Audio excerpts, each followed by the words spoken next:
When it comes to personal development, no matter the method you use, the vital point is to practice.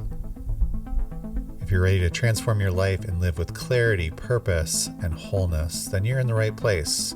Welcome back to The Vital Point. I'm your host, Jonathan Schechter. I'm a breathwork facilitator and integration coach.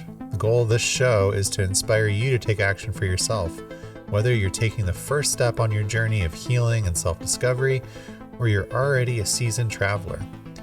The truth is, you have the capacity to evolve and bring your intentions and dreams into the world, and there's never been more access to so many incredible modalities that can help you on your journey. This podcast will help you learn simple methods you can use to change your life with guided practices and interviews with practitioners who are doing the work. I want you to feel confident and inspired to take the next step on your own pathway to integration and wholeness. So take a deep breath and let's drop in. So I have a fantastic episode for you today. My guest is the author of The Language of Breath, Jesse Coomer. He is a breathwork coach, cold plunge enthusiast, founder of the School of Breath and the Breathwork Tactics program. He's very active on YouTube and just a great guy. And this book that he wrote, The Language of Breath, is one of my favorite books that I've read about breathwork, and not just breathwork, but really talks about the nervous system, talks about trauma, even though he doesn't really mention the word trauma as much. But a lot of the things that I read in the book reminded me of the things that I have been studying in somatic experiencing. And so I was really, really excited to have this interview with Jesse. Now, full disclosure, we recorded this episode over a year ago. And if you listen to the last episode, I share a little bit about why there was that pause. And one of the things was, man, this episode had so many technical difficulties. I so appreciate the patience of Jesse. You know, he had a smile on his face the whole time in the midst of really annoying technical issues. And then it took me a while to edit through those and make this episode into what it is here for you. So I really love the way that he teaches about breathwork in this book. When I started to read it, it was really interesting because there were things that I was already teaching in my own groups and with my own clients that I've had this experience before. It's one of the reasons that I ended up doing the meditation training with David Nichtern. Is there's things that I've learned and sort of cobbled together from my own experience. And then I'll have these moments where I'm reading or experiencing the same thing from a book or from a podcast or a meditation. And I'm sitting there listening going, this is exactly what I'm already doing, but it's being said in a way that's more articulate and clearer. And so what can I learn and what can I pull into my own approach? And The Language of Breath was one of those. You know, he describes the connection between the body and the mind and the conscious and the unconscious, and this bridge that is the breath between this conscious and unconscious as a language, and that the body is always speaking to us through this language. We just don't usually listen until, oftentimes it's screaming at us. And that just like learning a language, when you first start to learn it, you're not going to speak it very fluently, like that there's a learning process. And this is something that I talk to clients about often, because often I'm sharing somatic experiencing or somatic skills and meditations with them for the first time. And when I start to talk about slowing down and orienting more, both externally and inside the body, and finding comfort, finding joy, finding moments that are a little less uncomfortable than maybe your average experience, and developing that felt sense and that felt experience. Oftentimes they look at me like I'm speaking in a foreign language. So this metaphor feels really potent for me, and I was just so excited to touch base with Jesse. And again, I appreciate his patience. Before we jump into the episode, I want to share a really important project that we launched recently. It's a nexus point where the paths of integration converge, and that's the Blue Magic Alchemy Collective that's on the School platform.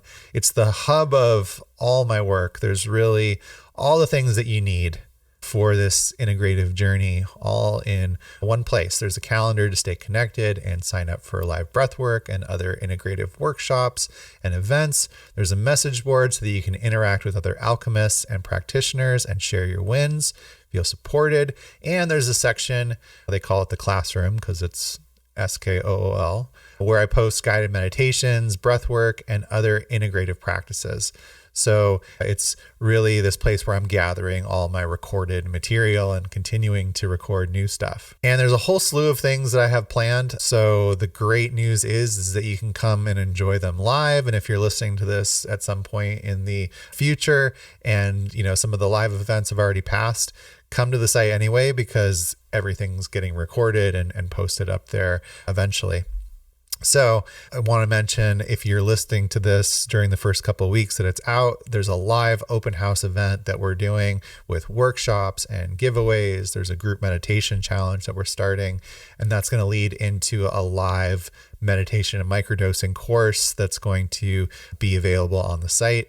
So I'd love for you to join us there live, and you can find that community at school.com/Blue Magic Alchemy. You could also search for Blue Magic Alchemy on the school site, or just go to any one of my socials. It'll be on this about page for the podcast, as well as all of my social linky poos with the link to the school site. So again, that's school.com/Blue Magic Alchemy.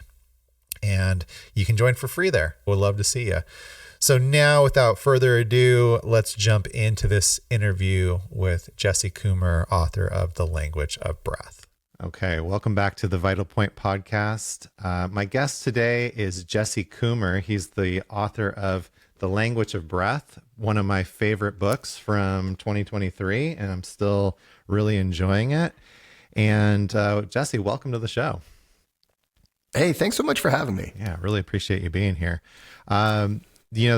You graciously offered to lead a little practice, and I could definitely use it on a day like today. I was having some technical difficulties, so good to absolutely have the chance to settle a little bit. Absolutely. We'll start it. We'll start it with some good feelings. Let's just start off when we close our eyes. So just go ahead and close your eyes. And unless you're driving and listening to the podcast, then please keep them open. But do your best to start to become more aware of yourself. When we close our eyes, we close out about 10 million pieces of information, which makes it a little bit easier for us to become more inwardly aware. And start to become aware of your breath,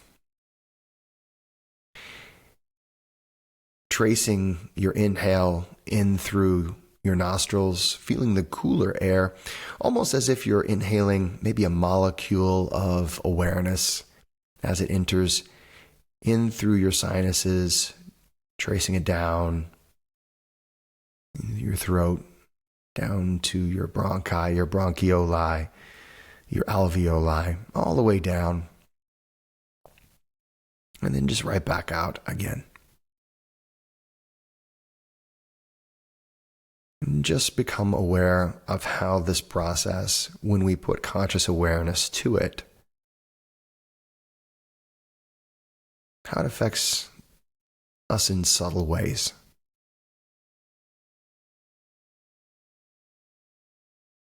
Often we are so outwardly focused. We're just going to start with a little bit of inward focus. Just tracing the breath in and out to begin with.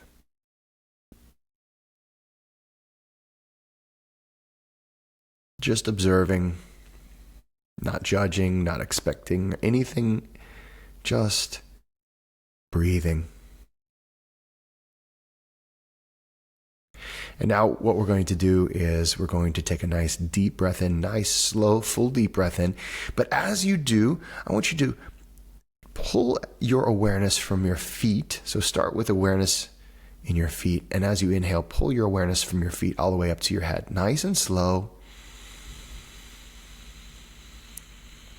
Until you have absolutely full lungs, and just putting your awareness in your head, maybe even on your face.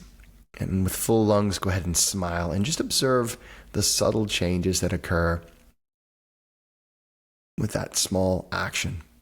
Often we overlook these things. Hold your breath with full lungs just for a moment.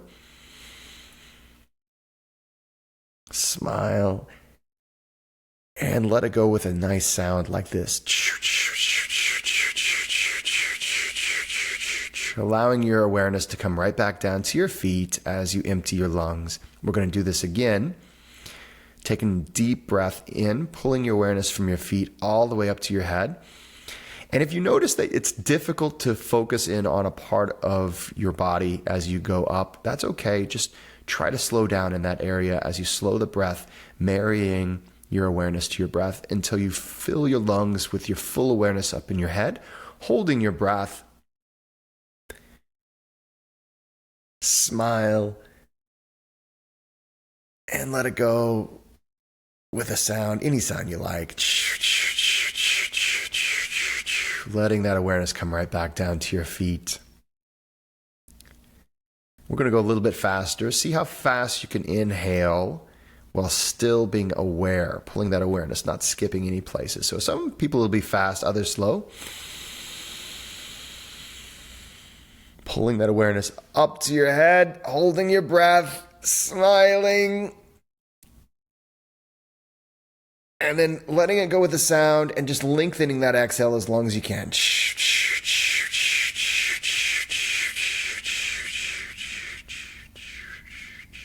One more time, deep breath in, pulling it up from the feet all the way up to the head.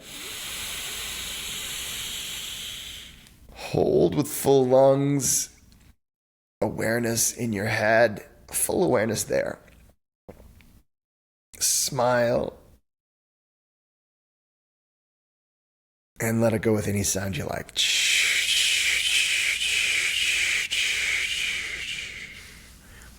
Now go back into normal breathing and just take a few moments to observe how you feel. Just acknowledge the subtle changes that occur with just a little bit of conscious breathing. We didn't really even do that much. Just a little bit of conscious breathing, bringing us back into ourselves, bringing us back into the moment. And when you're ready, you can open up your eyes. Thank you so much. I feel much better. Sometimes we got to do those on those days when tech is just not working with us. Yeah. And it's still not working, but we're going to roll with it. So, So let's talk about the language of breath. How did you develop that system? So the language of breath is a complete philosophy of breath work and self-awareness that it was one of those things where I slowly but surely started to realize that breathing techniques were not magical codes. And breathing techniques are not codes for a robot self, right? So I think a lot of times we look at things as, well, if you put this input into your device, this is the output that you can expect. And we look at ourselves a lot like machines in this way. And we even compare ourselves to machines. Like, people call me a burrito eating machine. And while that is, I don't even know if it's meant to be a compliment. It's just, it's just the fact that we see ourselves very mechanistically when we are not. We are organisms. And we often forget a lot of the underlying and underpinning aspects of what it is to be a human being. One is that we are organisms that are designed around taking actions. So when it comes down to it, and this is stuff that I wish people would have just told. I don't know if I would have listened when I was younger, but I'd like to think that maybe I would have. But I think a lot of us go through life really unaware that to be a human is to be an organism of action, in that every cell within us, so from head to toe, all of our cells are working together, 37.2 trillion cells working together to take actions to sustain life. We see life often as this thing, but it's really an event that all of our cells are working to try to make sure that it lasts as long as possible. And this is where we get our stress response. This is where we get our anxieties, where we get our relaxation, where we get all of the sensations, all of the things that make up our human experience. And so what I was noticing, I kept on learning different techniques. I started the whole breathwork journey to try to handle my own anxiety. And what I learned what anxiety was. I learned how breathing interfaces with our nervous system and our unconscious processes. And ultimately, I was like, well, wait a minute. It's not just this one technique or this other technique.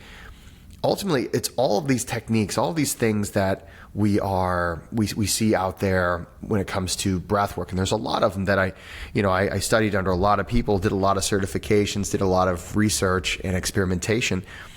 And over the years, I was like, what we're doing is actually, this is a method of self-communication. And I started to put together this framework is that, okay, there's a conscious part of me, and then there's the vast majority of me is unconscious. And that word itself, I think a lot of people have a lot of problems with. Unconscious is also another word we would use if you passed out or if you're asleep, and that's not what that is.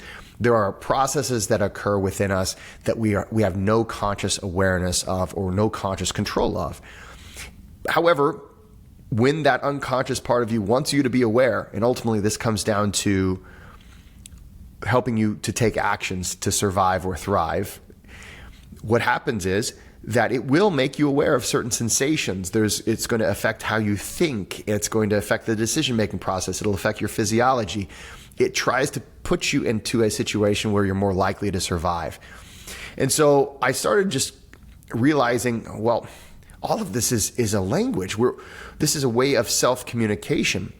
And with language, and just for those who are listening, I am a recovering English professor. And so this is something that I was like, well, wait a minute. What we're doing here is we're parsing out language. And the thing about language is that, a lot of times we would say, hey, I can speak to my friends and things like that. We don't have conscious access. We don't have direct access to what's happening inside of another person.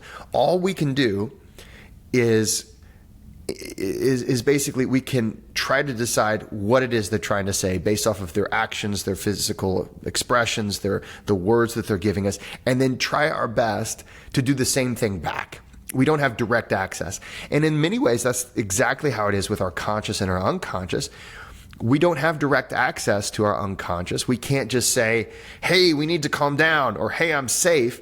We have to learn how to send those signals in a way that that unconscious part of us will infer a meaning and take action to make whatever changes that the team needs.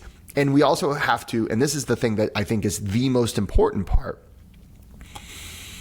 we have to learn how to infer meaning from our unconscious, which is not going to speak to us in English or Spanish or any given language. It speaks to us in sensations, in gut feelings, in changes in our physiology, there are ways that we can start to infer what the unconscious is trying to tell us. It's just that we have to become more aware. So the language of breath is ultimately, it is a system of using breathwork techniques. So all of everybody's favorite styles, whether it's hyperventilation or whether it's slow breathing, CO2 focused breathing, breathing techniques for the moment, breath mechanics, all of those things are a part of this complex language that once we look at it holistically, we can start to use these. You can use your breath as a way to speak to the unconscious, and then you use your awareness as a way to decipher, first of all, did my unconscious receive the signal that I was trying to send? And how do I really feel? And it's so funny, we don't have a lot of even words to describe exactly how we feel. We have quite a few adjectives. Sadly enough, most of them are negative. We have great, good, but so many more descriptive words for negative emotions and negative feelings. But even then, how do I use that information? And do I really even need to label it? Okay, I'm feeling this way. Okay, my unconscious must think that I'm in danger somehow, or my unconscious is trying to help me to survive. Thank you, unconscious me. But I need to inform you that we're just fine. We're not running from a bear, or I need to get some sleep right now because I know you're trying to give me energy, but it's 3 a.m. and I need to get some sleep because tomorrow I have that thing that I need to do. So it was a course of a deep dive, deep learning into multiple modalities and just noticing that they're all working with the same things and learning to, over years of clients' research, putting it all together in a way that a person can apply to their own lives. Yeah, I really appreciate the language of breath, the way that you describe things. As I started to read the book, I felt there were so many things that were parts of things that I teach or share with clients, but you were saying it in a very succinct, like easy to digest way. And it actually helped me get clarity around some of the things that I've been trying to teach. Just using that metaphor of the breath. For instance, oftentimes with somatic awareness, people are really puzzled by that, or it's almost, and even before I read the book, I would say like, it's like learning a new language, so reading your book just gave me so much more, in being able to go more in depth with the metaphor and help people to understand, just like you say in the book, like you can't expect to pick up a new language and speak it very fluently or understand exactly what's happening when somebody's speaking to you. And that is a very relatable, metaphor, right? Like you might put the emphasis on the wrong syllable as you begin to speak. And, another thing that I always share with people is like that how the breath can be the remote control for the nervous system, and that's a different way of saying we're speaking and communicating with that unconscious, right? And I'll say like we kind of understand that intuitively. Like everybody's heard something like take a deep breath and relax, but your mileage may vary with that. Taking a deep breath might not be relaxing for you. And again, that's another like really relatable thing. So it's like getting to know these principles of the language rather than focusing on this modality or that modality. This one's great. This one's not. I like this one. This is the first one that I learned. And really getting to know those principles so that you can start speaking that language. Absolutely. And a lot of people, in my early years of training people with breath, they had never heard of breath work before. It was something that just nobody really knew what it was. And there was a lot of misunderstanding and misconceptions as far as what it was. Nowadays, the vast majority of my clients are people who have heard of breath work. They've tried XYZ, then this and that. And they're a lot of times they're kind of frustrated. You know, I do this breathing technique, and according to the research that was done on it, I should be carefree by now. What's going on? And there's so much more complexity to it. In fact, you know, I train a lot of different people from you know, first responders to you know, athletes and things of that nature. And sometimes I will talk to other people in other modalities. For instance, I was having a conversation with some physical therapists, and they just want to give us some simple tips and tricks. You know, give us a technique and tell me what the technique will do. And I know that, you know, there's a lot of talk about, you know, it's one simple trick and this will cure your anxiety and things like that. And so what I asked them, I said, I'd be happy to do that for you, but let me just ask you a real quick question. I have some pain in my shoulder. What should I do? And of course they realized, you know, that's a huge simplification. Hey, would you give me a stretch for my shoulder so that I can heal my shoulder? And we look at, so often we look at breath work that way, because on the surface, it's incredibly simple, right? Okay, I just breathe in for this much. I hold my breath. I let go. The thing that we started our session with is incredibly simple. Well, okay, we just kind of did a few things. But when you want to build a practice or just have a life that is more manageable, is something where I talk about the team that is you, right? No matter what you do, you will never escape the fact that part of you you have conscious access to a very small part of you, very small part. The vast majority of you is unconscious, and you have to work within that frame. That's what it is to be a human. You have a conscious and an unconscious. There's a relationship between those two aspects of you, and in those two aspects of you are in relationship to the world around you. And the way you consciously respond to something is always going to be influenced by the way you unconsciously respond to something. And there's always all these relationships. And then we say, okay, what is a simple trick so that I don't have any anxiety anymore? It's like you're not appreciating the complexity. And so and complexity doesn't sell, sadly enough, right? It's not like, hey, this is a real complex thing. It's going to take a long time for you to figure it out. You want to try it? Well, this guy over here says it's one simple trick. You just do this in, out, hold, and whatever. But at the end of the day, the vast majority of my clients, they've tried the simple clickbait type things. And they say, well, I did feel something. I don't even know what it was that I felt, but I felt better after I did this for a while. I don't feel like I don't feel like my health has actually changed. I don't feel like my psychology has actually changed in any major way. But I thought I was supposed to be carefree at this point, or this or that. So when we look at ourselves holistically and we look at ourselves more accurately, then we can start to, first of all, manage expectations, right? So there's some kinds of, there's some people who are, hey, you do this breathing technique, you'll never get sick again. Or this one's been shown to lower your blood pressure, or, all these things. And so people just look at the technique and they say, okay, well, this is a code for my machine and all that other stuff. When in reality, you have to think, okay, so there's a conscious and unconscious you. There's your environment that influences all of this as well.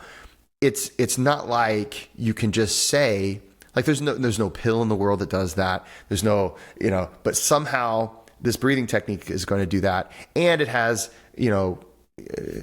studies and all this stuff. Well, that's great. But if you understand the underpinnings, okay, there's a part of me that's trying to help me as much as it drives me crazy, right? It won't let me stop thinking about my worries. Well, and then oftentimes we're like, man, there's really something wrong with me, or we'll figure out ways to ignore or cover up those sensations or those thoughts. it's and this thing of rumination. I think, of course, since humans have been humans. I mean, you look back in the ancient texts, everyone's been dealing with rumination. It's part of being a human being. It's not just modern humans that have had this. We have more inputs with information, which causes us to have more reasons to ruminate, maybe. But everyone is worried about what's going to happen next season. Everyone is worried about what is going to happen tomorrow because we're unsure. And everyone can relate to a sleepless night, whether it's because you're worried or maybe it's because you're excited, right? You know, the little kids, when I was a little kid and we knew Santa was coming that night, I was so excited I couldn't sleep. Well, there was a part of me that was trying to say, well, let's get up, let's do the thing, let's solve the problem. And it doesn't understand time. It doesn't understand, well, we don't need the energy until tomorrow, right? So it's like, hey, think about this thing. It's sending me dopamine so that it encourages me to continue to figure it out. And so there's a lot of things where we just have to manage our team when we have to say, okay, this is what it is to be a human being. And the conscious and the unconscious are fantastic. The capabilities are fantastic. We want this team. This is a great team. It's got us hundreds of thousands of years, right? It's the reason why we're standing here talking today. But there's times whenever, especially if you're not even aware that you have a team, and that was me most of my life. It's like, what? You mean there's part of me that's thinking, and it's not just a part of me. The vast majority of me is not something I can consciously control or even become aware of. What are you talking? Once you're aware of that, first of all, you realize, or at least the way I look at my reactions, the way I look at stress, the way I look at anxiety completely changes. And this is how it works for my clients. Because I often give the example, I love to drink coffee in the morning. I'm not one of these breath workers that tries to convince everyone that I don't drink coffee or, enjoy caffeine or whatever. And so in the morning, I'll have a cup of coffee and I'll get that morning boost.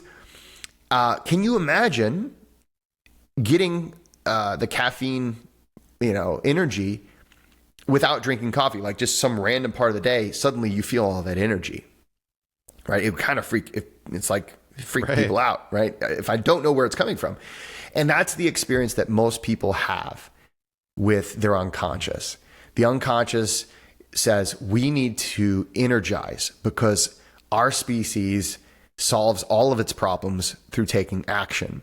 So here's a bunch of energy, Jesse. And then here I am sitting and maybe it's a chemistry test, or maybe it's I found out some bad news, or maybe I have to solve some kind of a problem at work. And now I have all this energy for physical actions, which does not actually help me. And then it kind of freaks me out. And when it freaks me out, I might change my breathing pattern. And when I do that, I send a message back to my unconscious that, hey, we got to get up and go. It's time to freak out even more. And it can set off these chain reactions that I don't even know I'm doing.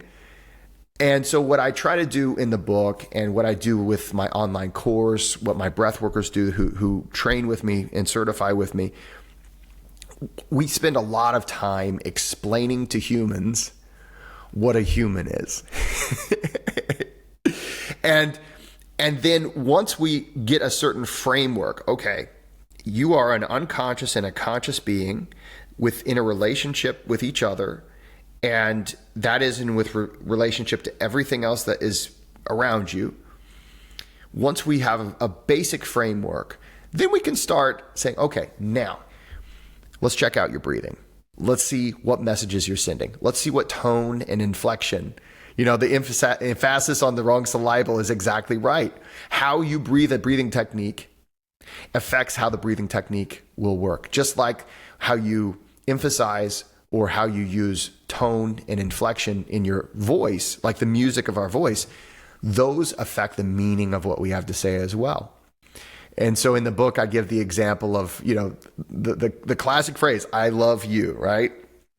And if anyone's who've ever been in a romantic relationship, the first time you're going to come out with that is like, that's kind of a big deal. Right. That's, unless you're just the kind of person who goes around, hey, I love you, right? But like, that's kind of a big deal. And so you kind of really want to lean into, I'm sure there's some of us who've been unfortunate enough to say it in an awkward way, and it's like, oh man, it totally ruined the moment. Hopefully a person didn't just scream it at the top of their lungs, like in a caveman kind of way. So how you say something, it changes its meaning, and it's also how you breathe something. So, okay, now we understand what a human is. Now let's talk about how your tone and inflection work when it comes to your breathing. And okay, now great. Now let's learn some phrases in this language of breath. Okay, great. Now let's learn how to see, did what I say, is what I'm saying landing, right? And this is why when I do podcasts, I'm so happy that I can see your face right now, right? So it might just be on an audio format for some people who are listening, but I can see your face. I know if something's landing. I know if you're understanding me. And that kind of feedback we can get from our unconscious if we know what to look for. And so there's a lot of different ways we teach, and I cover most of those in the book. And it's a matter of saying, okay, now the team is cooperating. Now, that unconscious me, it will be stubborn sometimes. It's going to want to change how I think about things. It's going to make me blind to certain things because it's ultimately the one that's got the most power. But I've got a lot of capabilities as my conscious me. So I understand my values, I understand where we want to go tomorrow. I understand I can really examine and say, we're really not in a dangerous situation. So I can send that message back. And then before you know it, I want people to start to see themselves as a relationship, because when we look at ourselves as a machine operator, and that's how we often look at ourselves. I am this operator of the machine, right?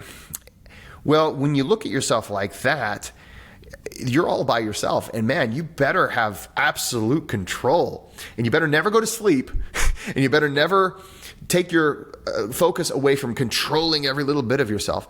But if you look at yourself like a relationship and you say, okay, I understand that my unconscious has certain patterns it's picked up, probably some of these things that I unwittingly allowed it to get in the habit of doing, or maybe my experiences, or maybe my situations. A lot of these things are not in our control at first, but they are things that, man, it's just not serving me. Well, now I can start to work with that part of myself as I slowly but surely retrain that part of myself, and we can start to move forward together as a team, as opposed to me having to white knuckle everything I ever do. Because let me tell you, just for everyone who's listening, you have a certain amount of conscious control over yourself. We call that willpower, but you have a limited amount.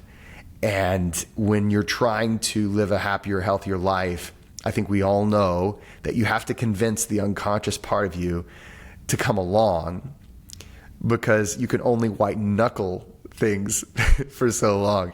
So when we use this breath as a language, awareness as a way of understanding, we can start to build that better team and make better decisions and live a better life. So well said. I mean, there's so much there, like to go into, or to like, I feel like we could just stay right there. But also I'm just curious to maybe dive a little bit deeper. So what are some of the things that people can do in the beginning to start building that team, start to get in a more cohesive relationship with their unconscious? That's a great question. And one of the first exercises in the book is an exercise that I call the smiling back exercise. And it's not even breath work, okay?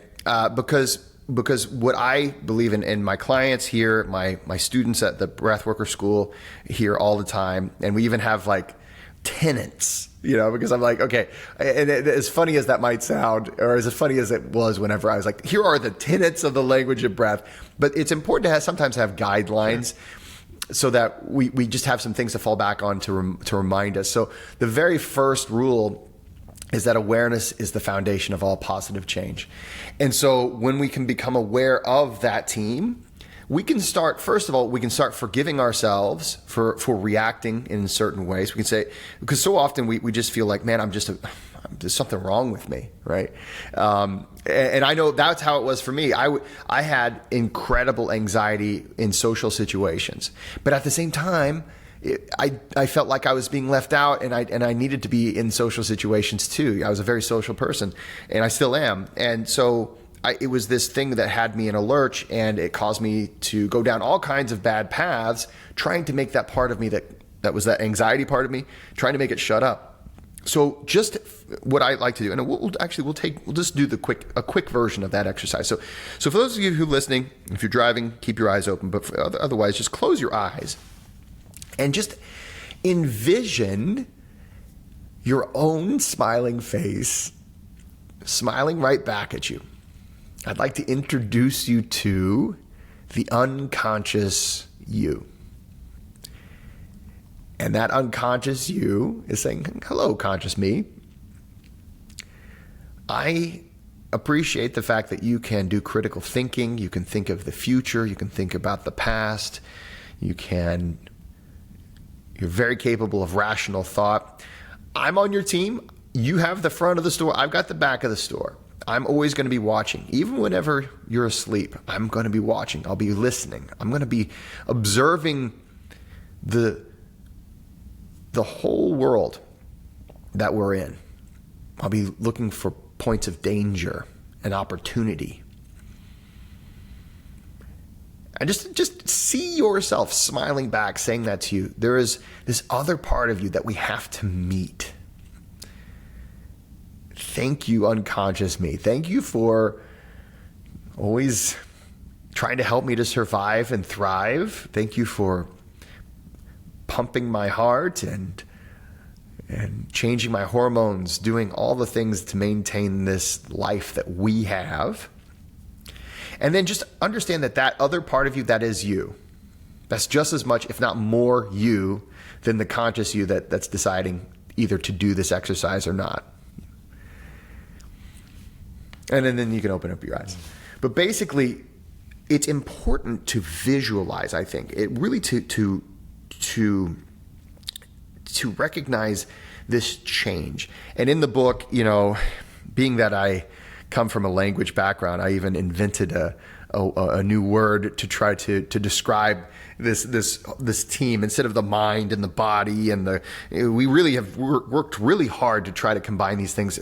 I use the word philia, as it is a Greek root word for brotherly love, or just the closest relationship, the closest non-romantic relationship you can have, a brotherhood, a sisterhood, that family kind of atmosphere. And because what we have here is a dual experience that seems like a singular experience. And when we can start to see ourselves like that, we can start to say, you know what just happened there? Oh, interesting.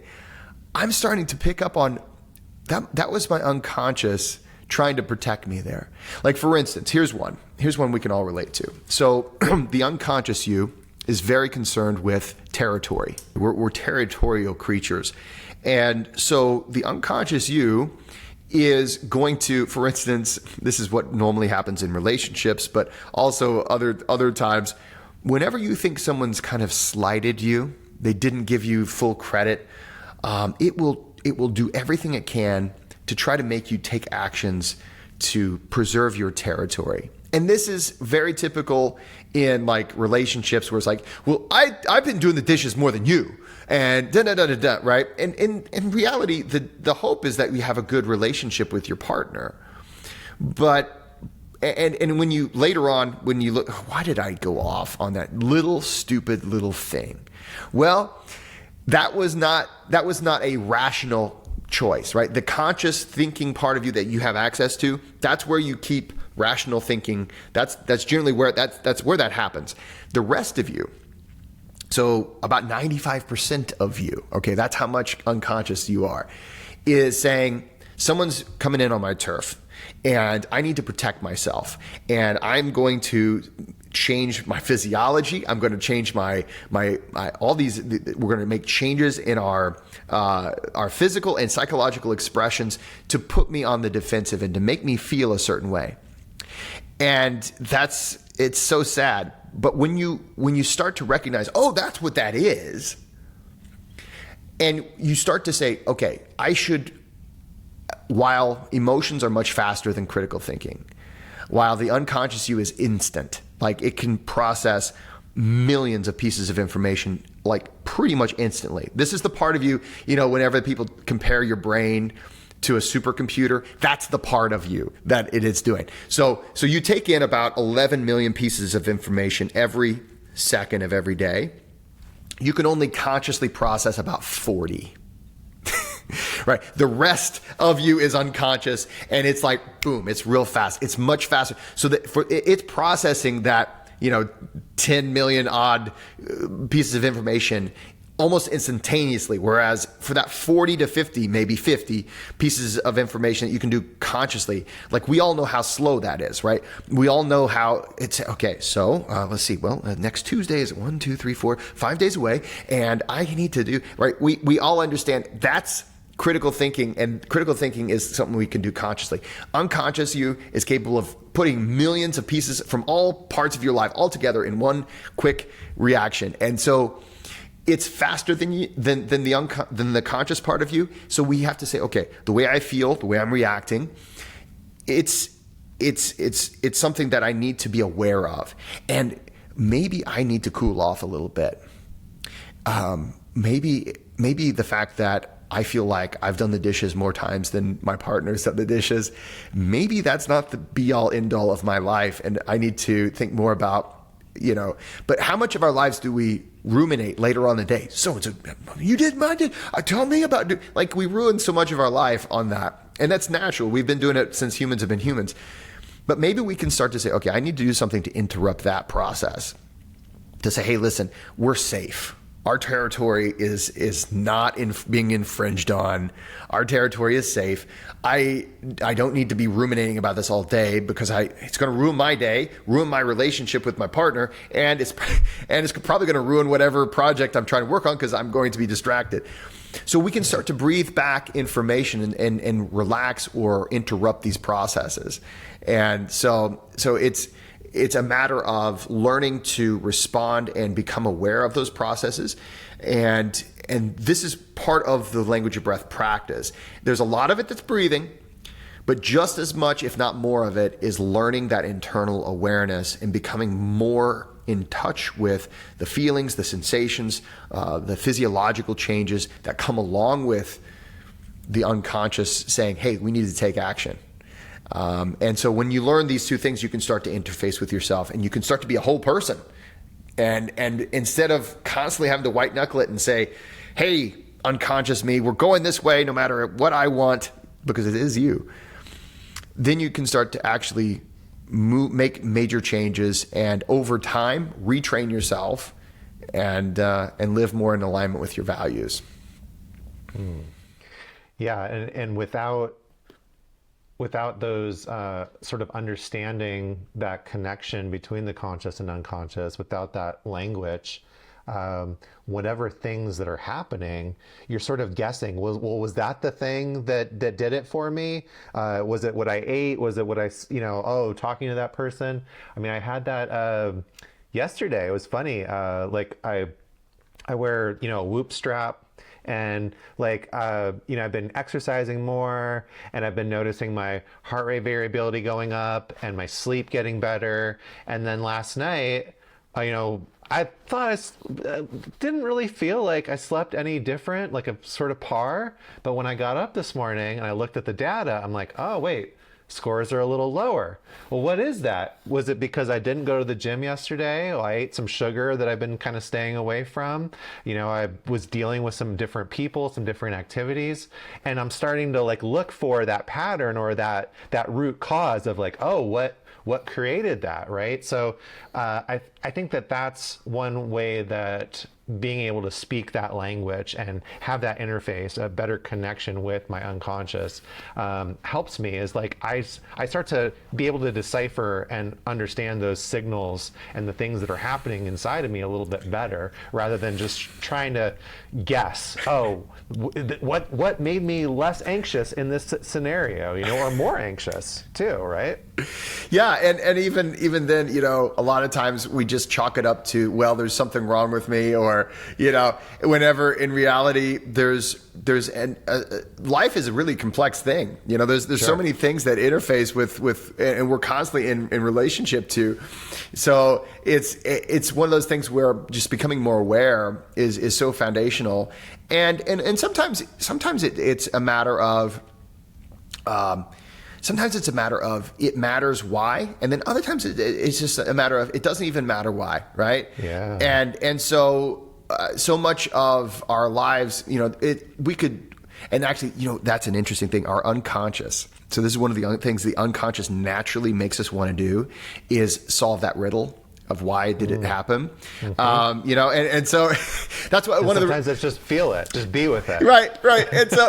And so what we'll do is sometimes we'll be like, and this is not a bad thing to try to figure out what is the root cause, because like you said, it could have been, man, I really need to change my patterns. This thing is causing me problems, and whenever I move this thing out, I'm going to fix it. So I'm not saying it's a bad thing, but there are some things, and this is something where sometimes you just don't even know.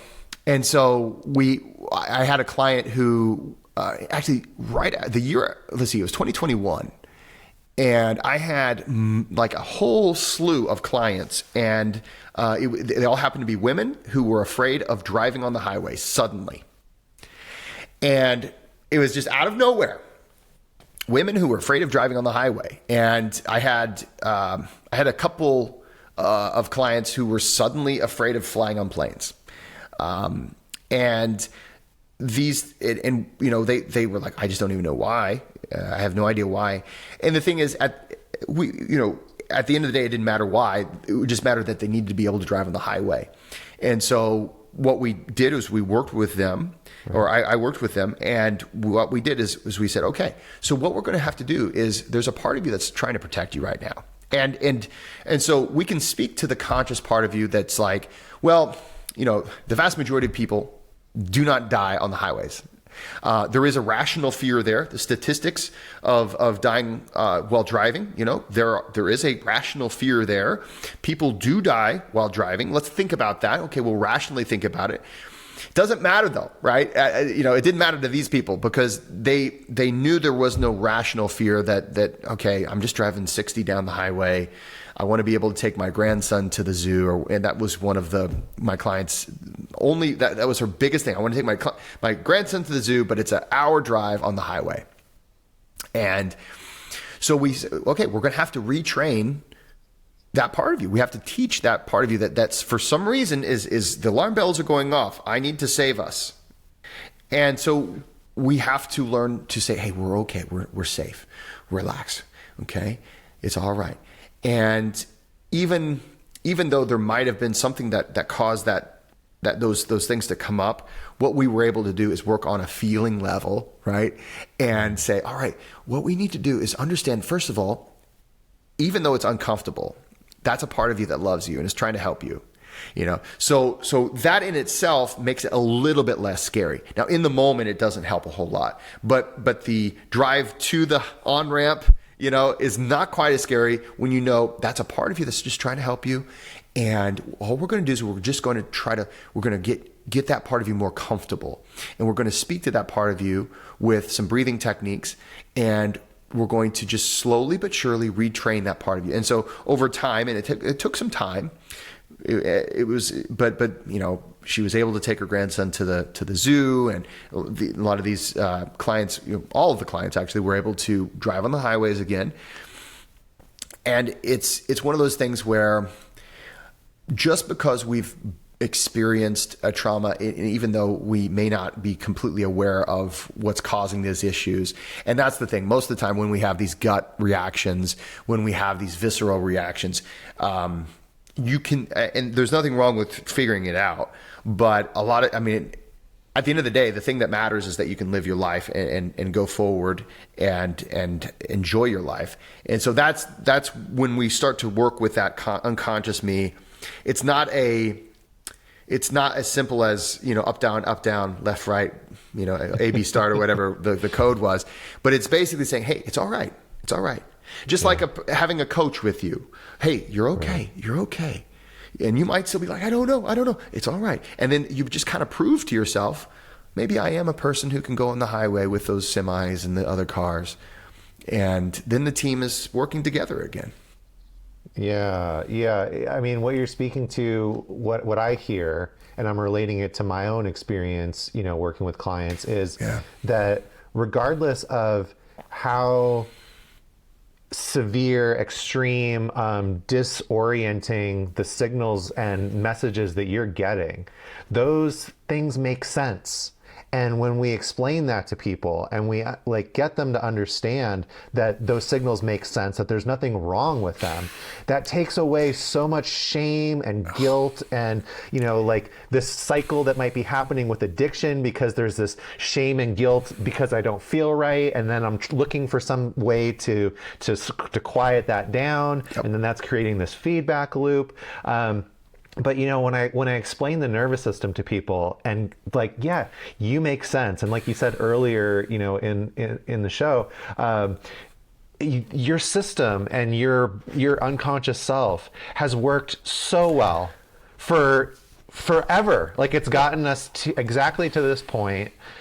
And it did the best that it could in that moment. And what a wonderful, beautiful, protective system, rather than this thing that they've been living with of what's wrong with me.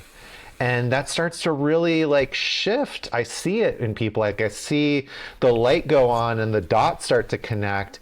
And maybe they'll ask something, oh, well, could this be happening from a car crash? Or could this be, when you talk to them about the complex trauma, wait, being a parentified child is traumatic, or being bullied constantly at school, or, not being accepted for my sexual orientation or my, my race, my culture, all these different things that this psychology is just starting to catch up and saying actually this does cause trauma, right? All that is just creating those signals and those messages within us that are happening on a very unconscious level a lot of the time.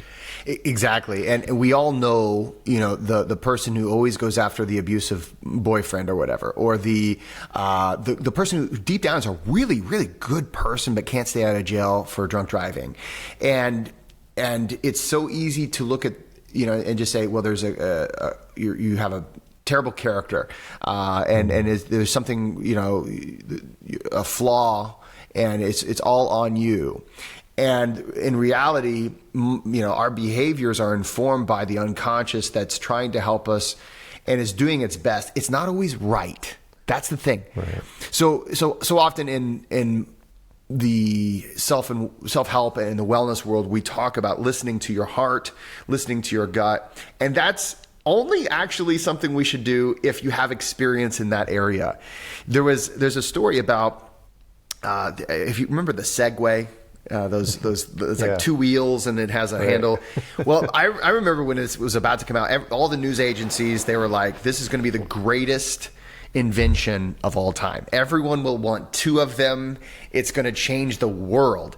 And we all have heard of Steve Jobs, right? So Steve Jobs is, just brilliant genius in one area, right?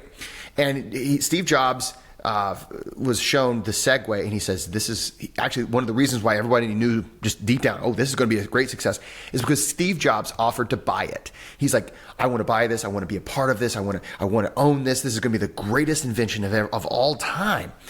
Now, Steve Jobs was a genius because he had a lot of experience in computers, but he had no experience in the transportation industry. So his gut was not believable. His unconscious was putting together things based off of his skill set, but his unconscious didn't have any idea what to do with the Segway.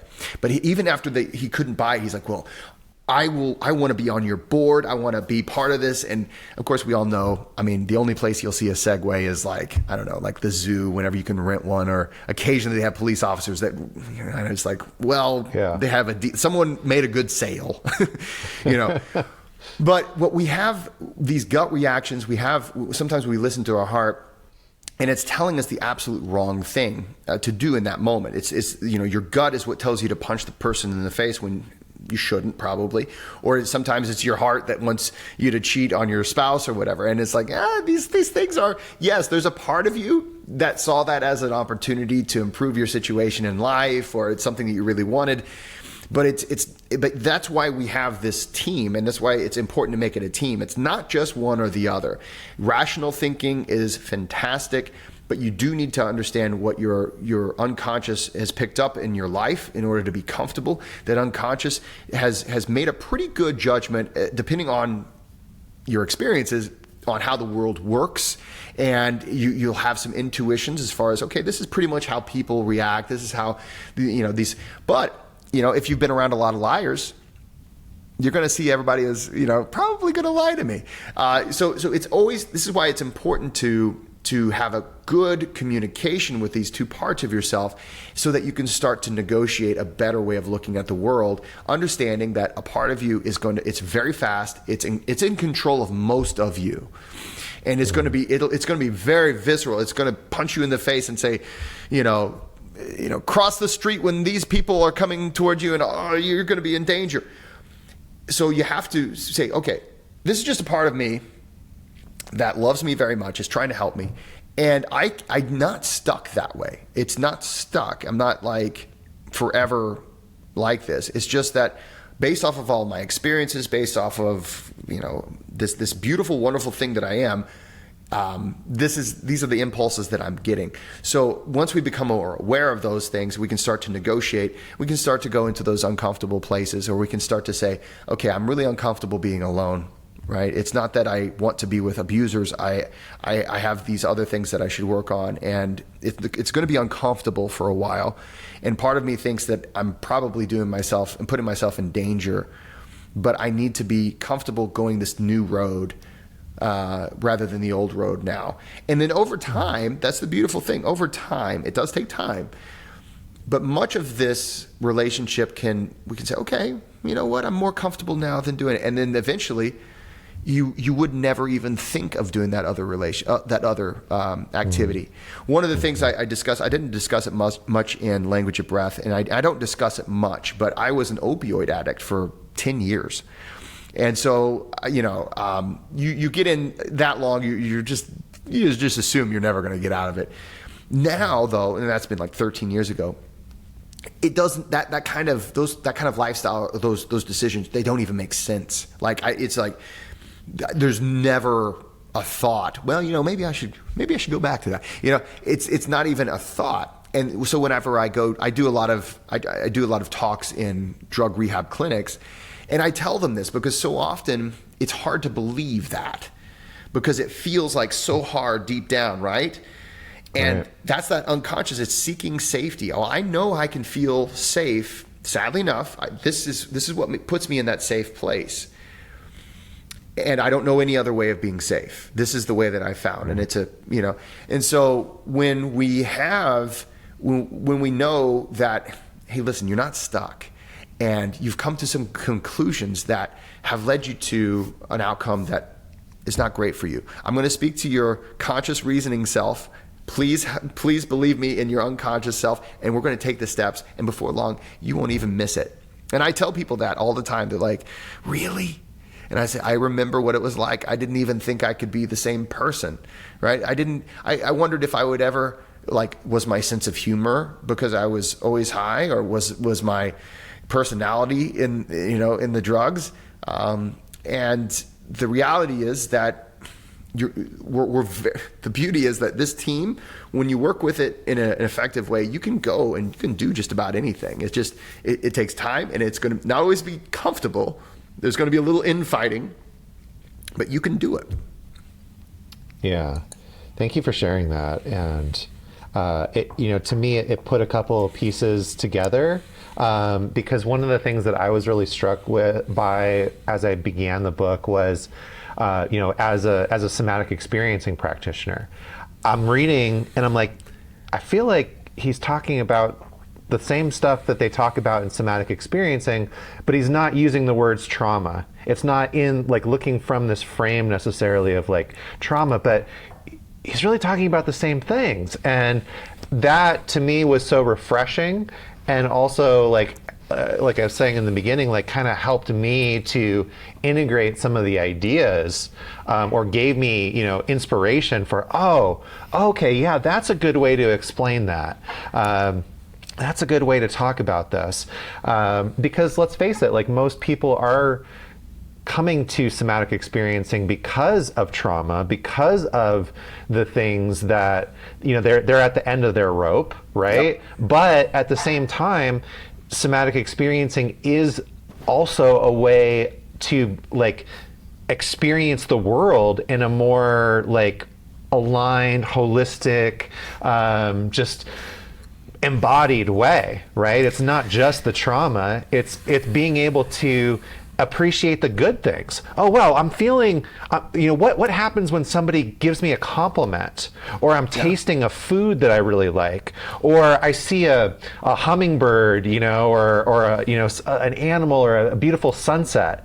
And like, can I actually receive those things? Where do I feel them in my body? What's happening inside? And like, can I actually sit with that and let it become resourceful, right? It's not just, oh my God, let me get away from the trauma, let me heal the trauma. And I really like what you said about like not trusting your gut all the time, because I think especially for people that are in that recovery stage of, or they're looking for answers, sometimes the answers that they look for or in desperation, like they have good intentions, but those solutions might be more damaging or re-traumatizing because they're going over their capacity. They're going like I was working with somebody last week that was sharing with me that, in their desperation to heal this lifelong anxiety and trauma from a particular accident, they decided to try brain spotting. And brain spotting's great, but the way that they were describing it to me, I said, oh, so you basically did exposure therapy on yourself. And that's the opposite of what we're talking about, right? Like, let's not dive into the middle of the trauma. Let's start on the edge in a way that's manageable and resource ourselves along the way. And then as that goes, then we can move closer and closer to the actual trauma itself. But exposure therapy isn't doing anything to help that. In fact, it might be overwhelming us, right? So when I explained that to them, they were like, oh yeah, that makes so much sense. And then they asked the exact same thing that you just said. They just said, do you think that people can actually change? Like that their nervous systems can change, that we can change these patterns? And I'm like, absolutely. Yeah. It might take a different amount of time based on your experiences. Everybody's going to go through their own journey, but we're absolutely changing all the time. It's so true. And this is something where we live with the concept of, it's very difficult to get out of the automotive. I'm a Buick, and I need a oil change, or so. I need my starter isn't working. So and even in much of in the breathwork world, you see a lot of that kind of phrasing. We're going to reset our nervous system. We're going to restart this or that. And while there are certainly things you can do to interrupt, thought patterns and things like that. There's certain things you can do to interrupt in the immediate term. It's a journey. It's a lifelong thing that you're always going to have this partnership. We can't get away from it. And you're going to have sensations. And most of life, everything has a sensation to it, right? Oftentimes we want to see ourselves, life as an intellectual exercise. It's like it's all just, and I remember there was research that came out, and I referenced it in my book. It was showing the physical locations of emotions, and so they said, okay, so think about something that makes you angry, or so think about something that makes you jealous, or envy, or guilt, and all these things. And they showed everyone, hey, we actually do. And when I saw that, I was like, a lot of times these are things that you already know, but sometimes you just have to have them shown to you. It's like, oh yeah, what is that? Right? So why is it that every time I think about anything and it's not going to be a simple, I feel a singular emotion. Normally it's just a splattering of emotions, right? And it's coloring our lived experience. And they're complex. They're not organized. They are difficult to decipher. And so oftentimes because of that, it's just challenging and we just want to shut it off and we don't want to experience it, right? So we'll find ways to ignore those things and they don't go away because a part of you is really saying, hey, we've got to do something about this. And so much of my work is informed by the work of Dr. Cynthia Price, who is a research psychologist, and she's developed a method that is called mindful awareness of body-oriented therapy. And so MABT for short. And if you buy the book, so in the book there's a website you can go to that's in there for all the book extras, and I have a link to all of the research she's done. And I was just fascinated whenever I found out about her work because I was like, well, wait a minute, what she's doing is.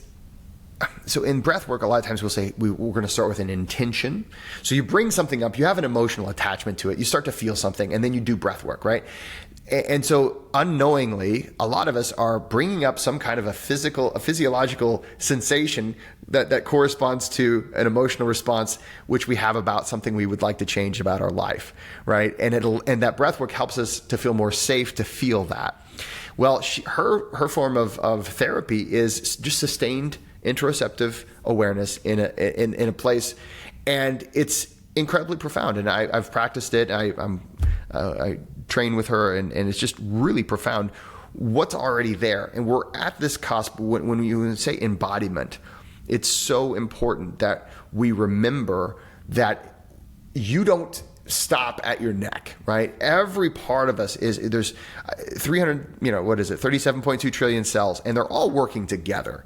And it's not like it's just like I'm going to experience my intellectual thoughts and the rest of it is just noise.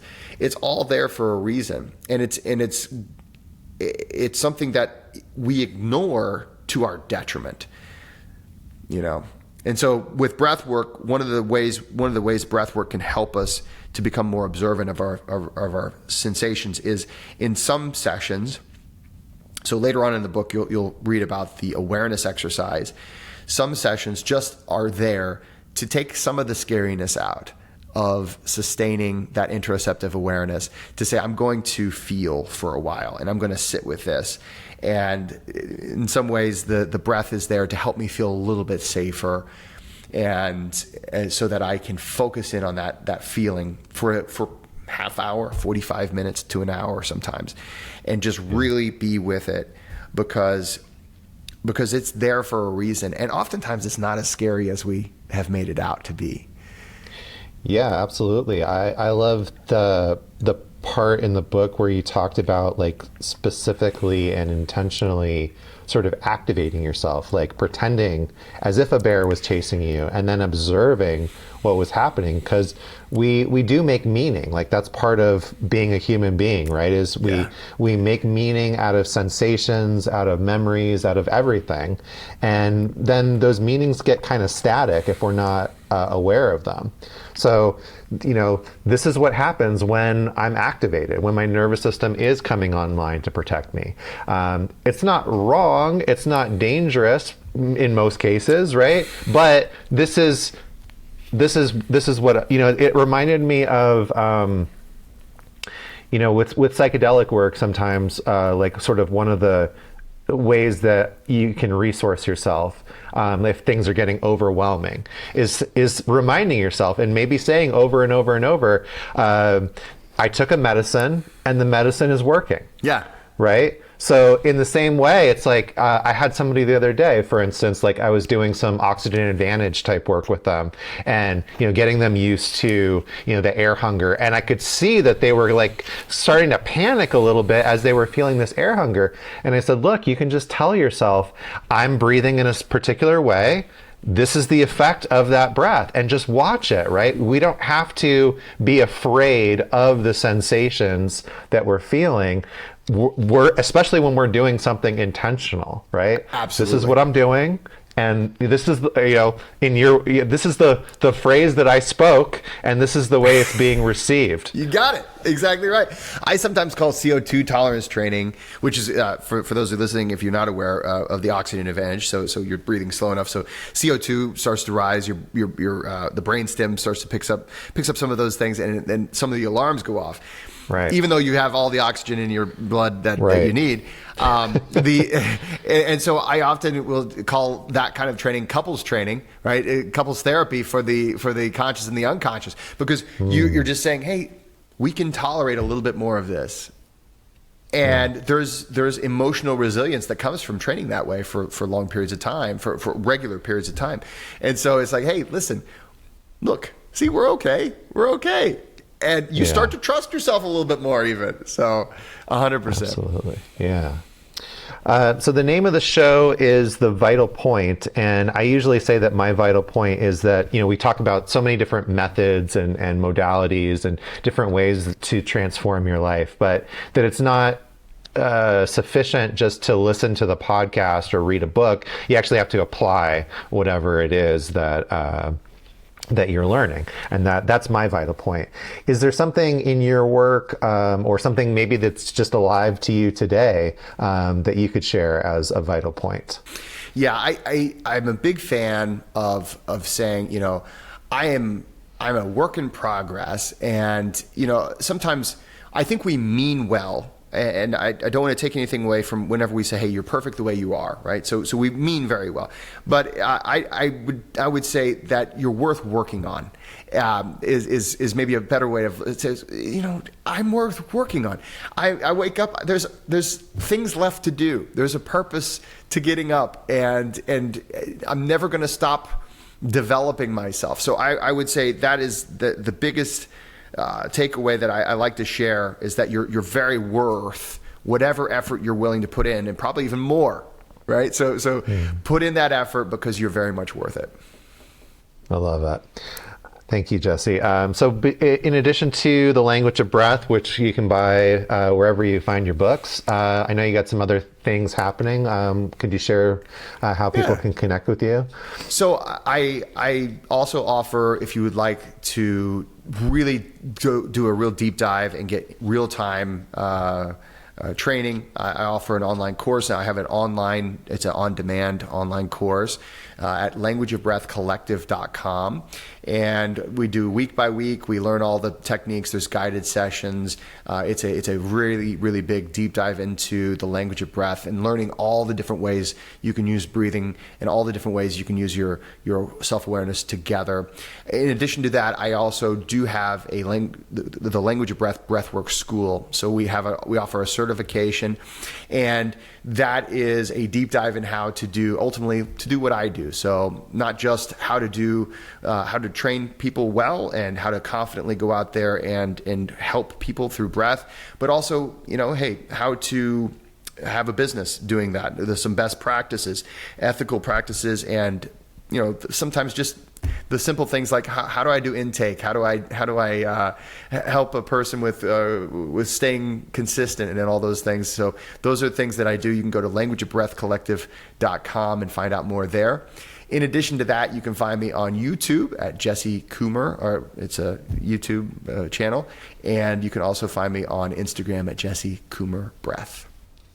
Awesome. And we'll put all those on the show page as well. Awesome. Thank you. Well, Jesse, thank you so much for being here and sharing about the language of breath and your experience and wisdom, and for being so generous with the practices. I really like to be able to share more than just the conversation with the audience. So I really appreciate your generosity with that.